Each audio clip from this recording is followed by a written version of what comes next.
I'm Natalie Bitature, and welcome back to Uncommon Perspectives, our podcast. I'm here with my father, Patrick Bitature, and today we're talking about growth and what it takes to grow a nation. So what does that mean? How are we going to lead and be part of a huge, wonderful, diverse workforce?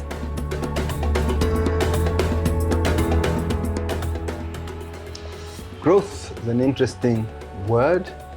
It applies in so many ways and it gets me thinking. But today we're going to focus on growth, mainly of human capital, and focus on Africa, the continent of Africa, the great continent of Africa. And why are we growing so slowly? Growth. What causes growth? Energy. The biggest source of energy, the sun. That energy is transformed, it's never destroyed. It just changes from one form to another. So it's transformed largely by plants. And that process of converting energy through plants into chemical energy or carbohydrate or nutrients is normally called photosynthesis. So photosynthesis happens where there is some green. That green of a plant is what is normally used to transform this magical process of converting that energy into a different form of energy, which energy either animals eat the plants, or human beings eat the plants, or human beings eat the animals that have eaten the plant. So all of this is energy. Energy causes growth. Now that's one type of growth. And that's why it's important that we preserve our environment so that that process of growth always happens. And in Africa, vast continent, so much growth is happening all the time. But not the kind that transforms us. We need to look at the growth that transforms our human capital. Now, primarily you'd say that is education. But we need to have an education system that is designed for its environment. It's appropriate for the environment. And I find that today's education system is largely archaic. It's not in touch with the realities. It was a cut and paste from the European system and put here. It was adapted mainly for the industrial age when the industries, the captains of industries, the bourgeoisie of France and Germany, when they realized that they could harness the power of electricity and build these huge factories. They needed people to work in the factories. So they recruited people and they were recruiting them fast and building money, and they were making a lot of money because the machines were working, but they need people to work in the factories to process the machines. So they lobbied the governments and they started this free education for everybody. It began in Europe and it spread. Eventually it has come to Africa and we're now thumping our chest. We've got free education for our children. But what type of education? The quality. Is it the kind that trains people to think critically? Is it the kind that causes people to think about the problems in their society and how can we find solutions to our problems? Basic solutions like water. It rains, too much water, floods, and then it dries, and then we go into a dry period. We can't harness the environment in which we live. We can't harness the products that we produce. We have so much produce, and then it ripens or goes bad before we sell it, and we've lost. We don't have fridges. We don't have capacity. Whereas the first world developed their cold chain because they didn't have a choice. Out of necessity, living with winter, you have to grow the food in summer and preserve it to take you through the winter period. We didn't have any of those challenges. So we were disadvantaged by our advantage. And so we've been left behind. Now we need growth to transform us. When I just look at the period of COVID, the last 2 years, between 2019 and 2022, some businesses grew. When I say grew, they grew phenomenally. There was growth, especially the high-tech companies. Think of Facebook, think of Amazon, Apple, Netflix, Google, Microsoft, Tesla. Just take a look at those 7 companies. See how much growth they achieved in the last 2 years. In a period of crisis, in a period of a pandemic.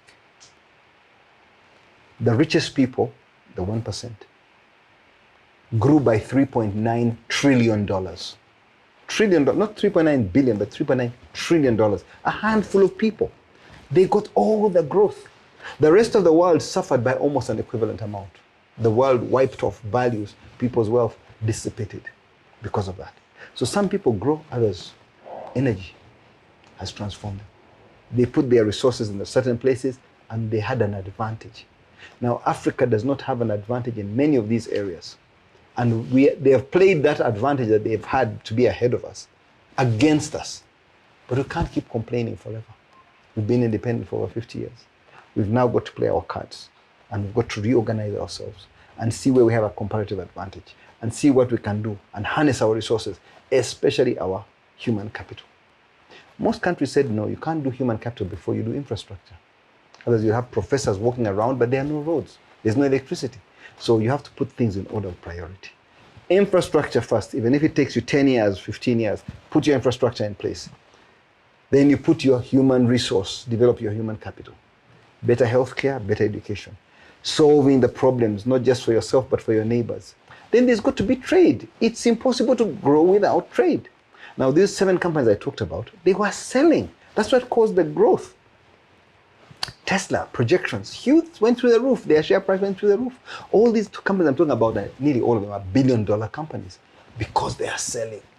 If you're not selling, and not just to yourselves, to as many people as possible, you just can't grow in this day and age. That's why now that we've got the internet, we've got to harness it. We've got to train our young people to produce a good or a service. Buy it or sell it. Amazon doesn't produce any of the goods. He sells, and he's the richest man in the world today. Jeff Bezos, just because he created an e-commerce platform. So I'm saying Ugandans have got to wake up and start selling first to one another in Uganda, then selling to East Africa, then selling to greater East Africa, which includes Ethiopia and DRC. And those are 550 million people. That's a captive market.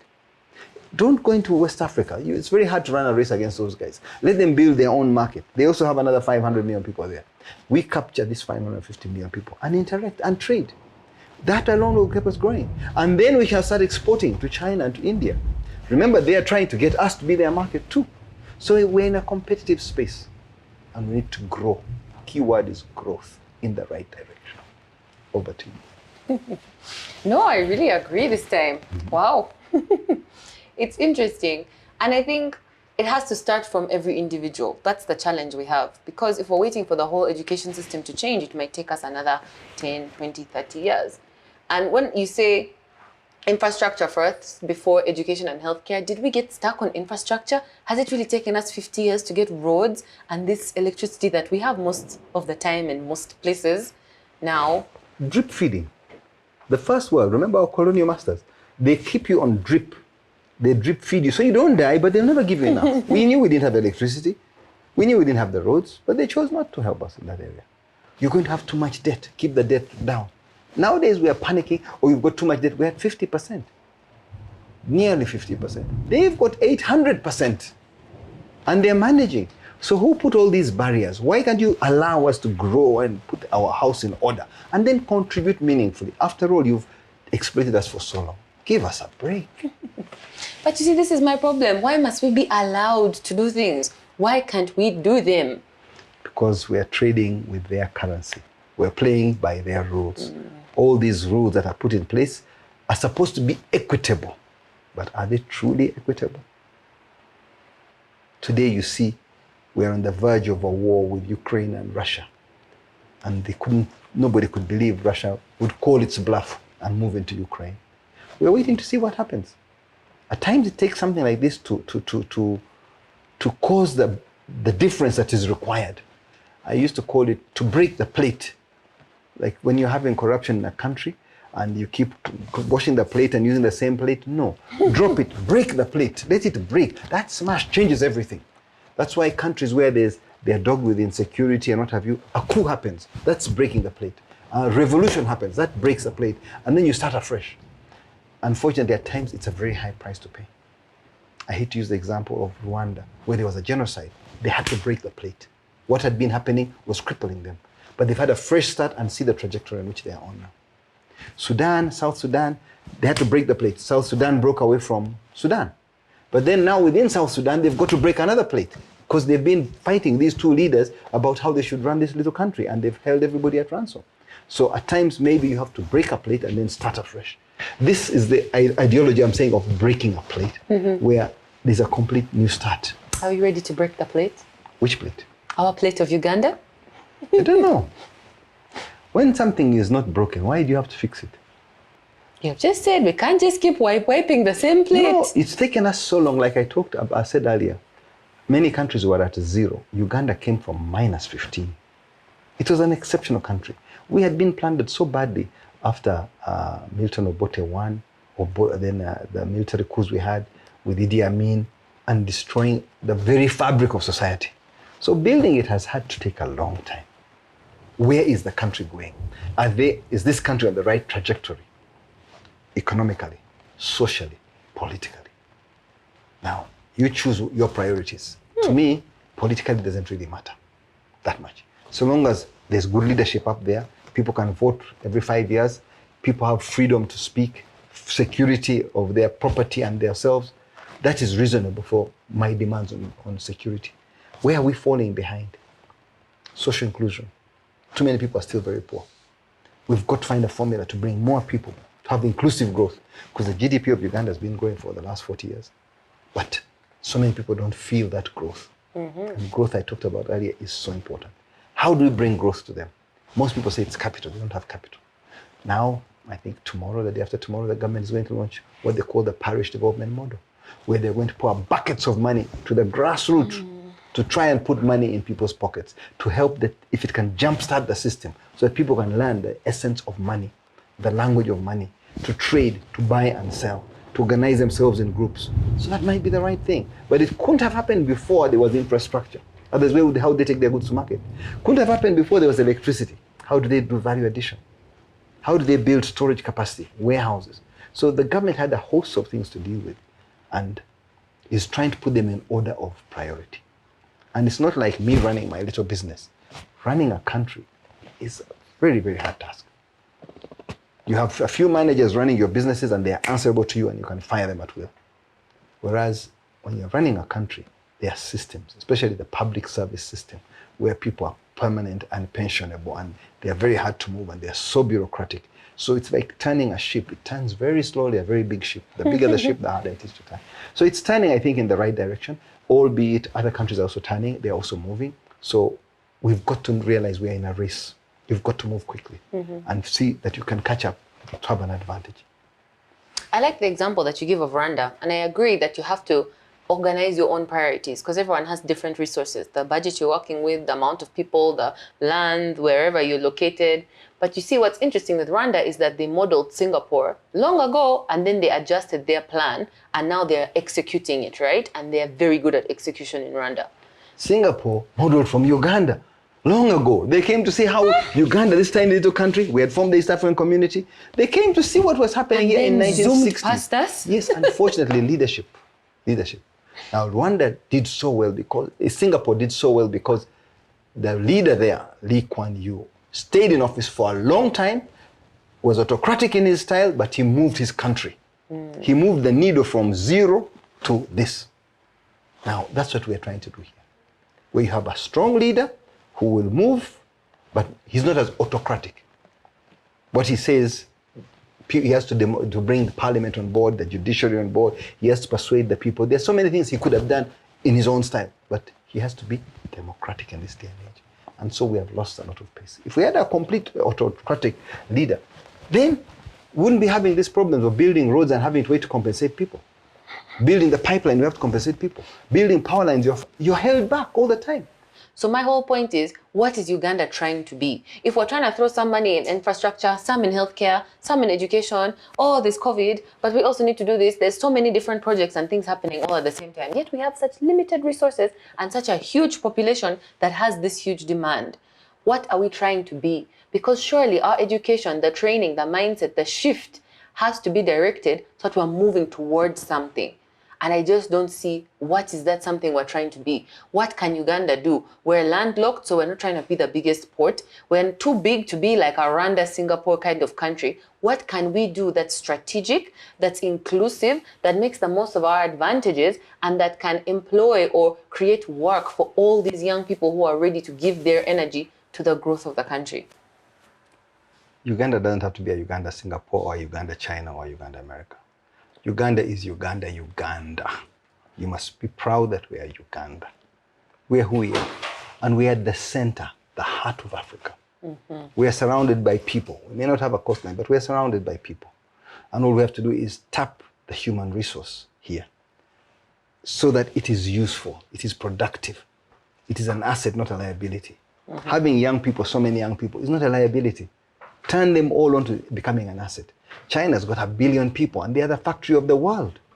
They turned their disadvantage because they were one of the poorest countries because there were so many people and they were impoverished 30, 40 years ago. All of a sudden, they're so powerful. So it's okay, in good time. It's a process, it won't happen overnight. But I think we're on the right track as a country where we're educating our people, we're retooling them, retraining them, reskilling them, because we don't want them all to go for that dogmatic degree. And that's where the problem was. The mindset was everybody wanted a degree for a white-collar job. There just aren't enough white-collar jobs. Germany was transformed by having people doing skills, blue-collar jobs. They are very good at whatever they do, and they do it very well. They are thorough. And that they carved out a niche market for themselves. The best cars in the world, the best machinery in the world, the best equipment in the world. They focus on being the best in Germany, and they charge a premium. That's what Japan decided to do. Korea decided to do. They're all looking to countries like Germany.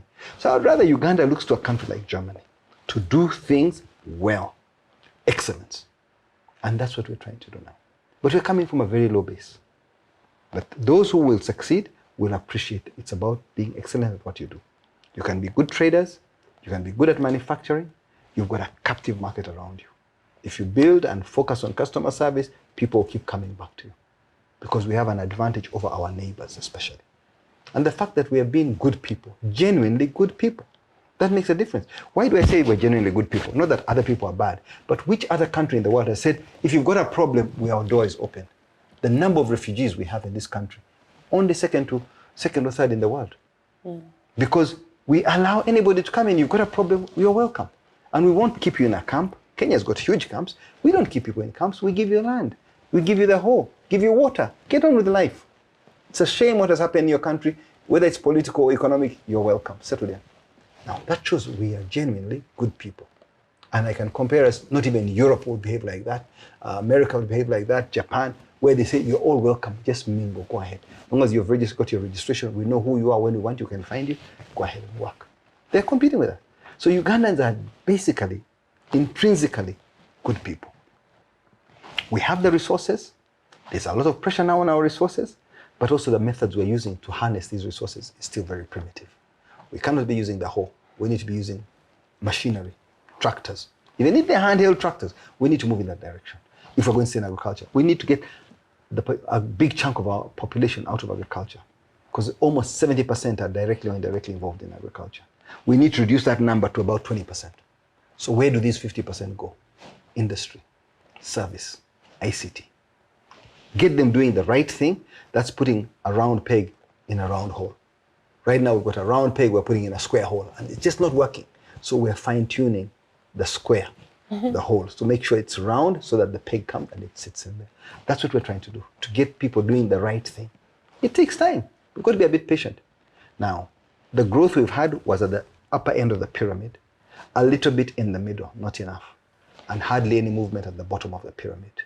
And that's why the government, in its wisdom, has decided now to go for the parish development model. We've got to focus on the majority of people where they are. We've got to make sure the money is not, because it's not trickling down fast enough. The gold that's at the bottom of the pyramid has got to be harnessed.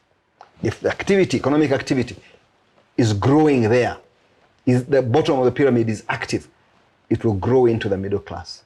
The middle class will benefit. The upper end is happening because all the infrastructure benefit was going through the top end. And most of the money comes in and goes out and was not reaching the bottom. So we need to fix this whole pyramid. We need to have inclusive growth. And then the country will be zooming. Now, when you compare to a tiny country that's got 10 million people, 7 million people, it's not fair. Uganda, when you look at electricity, only country ahead of us in electrification, or as a model that's been doing well, is maybe Seychelles, but they've got less than 1 million people. So it's hard to compare oranges with oranges. A country with the size of 45 million people should be compared with countries of 45 or 70 million people, and see how we're making progress. Compare us with South Africa. Compare us with Nigeria, countries that have got 200 million people, and say, where is their advantage? Of course, when Uganda at its peak will be producing oil, at our best we shall be producing 230,000 barrels per day. Nigeria today produces 2 million barrels per day and has been doing so for the last 50 years. They're trying to get to 3 million barrels per day. How do you run a race against those guys? They're just using their oil resource, and today the price of a barrel of oil is back to $100 plus. So there are certain advantages certain people will have just by geographical location. But we have to tap what we have and make the best of it. And don't always think that the grass is greener elsewhere. I agree. Start with what you have, make the most of it, and do what you can. So we've got to go into services. Now, when I say services, I mean tourism, I mean hotels, I mean banking, I mean IT, telecom. All those are services. That's where the growth is. That's where the jobs will be. That's where value shall be created. Then I talk about ICT on its own, because there's a certain proportion that has gone into Bitcoin, into the fintech new technologies, fintech, and those kind of services. A lot of value is created there. So we've got to focus on that. And of course, industrialization. You can't come from agrarian and go to the deep end of IT and a knowledge industry. We need industry to grow. And the government is trying to build many parks around the country so that people don't move from where they are. If you're in Lira or Gulu or in Koboko or in Soroti, Masaka, industries should be there. Kasese, Kisoro, create industrial parks. Let the jobs be created there. Then these people are absorbed, because we're not going to slow down our population growth, not easily. So if you can create those jobs there, then a country has meaningful progress, meaningful growth. But do you think that job creation can only come from the government, or it also has to come from the people at the top of the pyramid? Not from the government at all. Very few jobs in the government. The government maximum is 500,000 jobs in this country. They don't need more. And that includes the army and the police. 500,000. So the jobs have got to be created by the private sector. What the government does is provide an enabling environment. When we talk about an industrial park, what makes an industrial park? Land is set aside, incentives are put in place, and whoever invests in that area, you get certain benefits, whether it's cheaper electricity, free land, water, sewage, good roads, and you're allowed to export your goods tax-free. Even when you make a profit, no tax for 10 years. Those are the incentives the government puts in place so that it attracts people, the private sector, to go there. So it's the private sector that will create these jobs. Now, too many people feel it's the foreign direct investors that are getting all the benefits. We need to mobilize our local people to tap those opportunities. The door is wide open. An investor has to come with about $1 million to be recognized as an investor. A Ugandan has to come with $50,000 and you get all the benefits and tax holiday. So the threshold is very low for a local company to get all these benefits. Whereas for foreigners, they have to come in and show that they've got a lot more money before they can tap these investment opportunities. Because when you say we have to harness the gold at the bottom of the pyramid, it also makes me think what the rest of the pyramid can do to help that process. So like when you're saying if it's $50,000, surely an investment club where you all have corporate jobs can raise that kind of money and start an industry or a factory or something like that. Because if we're always waiting for the government or a foreigner to come and create a business to create those jobs, it's going to take forever to move everyone up the pyramid. Don't you think? Of course, of course. In Kenya, they powered away because they formed so many circles. These circles we're beginning to talk about here, they are way ahead of us. When they began it, it was like a cult following. Like everybody's going to church. That's how everybody joined the circle. Nearly everybody was in a circle. They put together their savings. They understood that you cannot make an investment without a saving. So everyone was forced to save quickly. They own their own taxis. So everybody, if you're coming from Barara, you only get on a taxi that you belong to, where the benefit belongs to you. Here it belongs to somebody else. You're going to buy fuel, buy from a petrol station that you own or co-own. Listen to a radio that you co-own. All these things are owned by the circles. The warehouse is owned by the circle. We're all producers. This is our warehouse. We charge a rent. We share the benefit. That mentality, that mindset change had not yet come here. Here, we're still looking at everything for himself. Every individual on their own. We're very short-sighted. And that's where the problem is. We've got to open up that space, change our mindset, and make sure that we're working. We all benefit more when we work together. So I hope there has been some benefit in listening to us talk about growth and the challenges that face us. One of the things, especially young people, have got to appreciate is the value of time. I think we should do a special episode where we emphasize the role of time in people's lives. Because people just think that we can do something tomorrow, another day. No, we've got to respect. If we can do that, I'll be really happy. All right. Thank you. Until next time, goodbye.